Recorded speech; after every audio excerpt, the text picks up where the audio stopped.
ഇത്ര വലിയ ഭൂരിപക്ഷത്തോടു കൂടി ജയിച്ചു കയറിയിട്ട് അണികൾ തെരുവിൽ കടന്ന് തല്ല് കൂടുന്നു, ഫ്ലെക്സുകൾ വിരിച്ചിരുന്നത് ആരെങ്കിലും ഒന്ന് പറഞ്ഞു കൊടുക്കടാ, ഇത് കോൺഗ്രസിന്റെ ഫ്ലെക്സ് ആണ്, അല്ലാണ്ട് പിണറായി വിജയന്റെയോ അല്ലെങ്കിൽ നരേന്ദ്രമോദിയുടെയോ ഒന്നുമല്ല.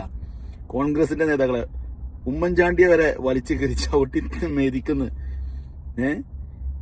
കോൺഗ്രസിന്റെ ഇന്ത്യയിൽ ഓരോ സ്റ്റേറ്റിലും ആരാവണം മുഖ്യമന്ത്രി എന്ന് തീരുമാനിക്കാൻ അർഹതയുള്ള AICC ജനറൽ സെക്രട്ടറി KC വേണുഗോപാലിന്റെ ഒരു അവസ്ഥ വലിച്ചു കീറാണ്, കാർക്കിച്ച് തുപ്പുകയാണ്. എടാ, ഇവരോട് പറഞ്ഞു കൊടുക്കുക, ഇത് കോൺഗ്രസിന്റെ നേതാക്കന്മാരാണെന്ന് ആരെങ്കിലും ഒന്ന് പറഞ്ഞു കൊടുക്കുക. നിങ്ങൾ വോട്ട് ചെയ്ത് ജയിപ്പിച്ച കോൺഗ്രസിന്റെ നേതാക്കന്മാർ തന്നെയാണ് അവരാണ് കോൺഗ്രസിനെ നിയന്ത്രിക്കുന്നത്. അവരെയാണ് നിങ്ങൾ അണികൾ ഈ കോലത്തിൽ പിച്ച് ചീന്തി ചവിട്ടി മരിക്കുന്നത്. നല്ല ഐക്യമുള്ള പാർട്ടി, ഐക്യ ജനാധിപത്യ മുന്നണി പേരിൽ മാത്രമേ ഐക്യമുള്ളൂ.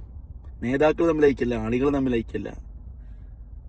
ഇപ്പൊ മുഖ്യമന്ത്രി സ്ഥാനം ഇത് കഴിഞ്ഞു കഴിഞ്ഞാൽ അടുത്തടി തുടങ്ങും, അടുത്ത മന്ത്രിസ്ഥാനങ്ങൾക്ക് വേണ്ടി. അത് തുടങ്ങാൻ നിൽക്കുന്നേ ഉള്ളൂ. ഇതാണ് തീരുമാനമായിട്ട് അടുത്ത് തുടക്കാം എന്ന് വിചാരിച്ചിട്ട് ഞാൻ പറയുമ്പോൾ ഏറ്റവും നല്ലൊരു ഓപ്ഷൻ കോൺഗ്രസ് ഭരിക്കുന്ന കാലയളവിലേക്ക് മുഖ്യമന്ത്രി കസേര എന്നുള്ളത് മാറ്റിയിട്ട് മുഖ്യമന്ത്രി ബെഞ്ച് എന്നുള്ളൊരു ഓപ്ഷൻ ആക്കുന്നത് നന്നായിരിക്കും. അതാണ് ഏകൊരു ഓപ്ഷൻ. അല്ലെങ്കിൽ ഈ 5 വർഷം തികക്കുന്നതിനുള്ളിൽ തന്നെ ഇവർ അടിച്ചു പിരിയും. ഇതാകുമ്പോൾ ഒരു കുഴപ്പമില്ല, 5 ആൾക്ക് 3 ആൾക്കോ 5 ആൾക്കോ ആർക്കുമാണെങ്കിലും നിരന്നിരിക്കാലോ. വല്ലാത്തൊരു കഷ്ടമുണ്ട്. വോട്ട് ചെയ്ത് വിജയിപ്പിച്ച ജനങ്ങളെ നിങ്ങൾ ഇങ്ങനെ കഴുതകളാക്കരുത്.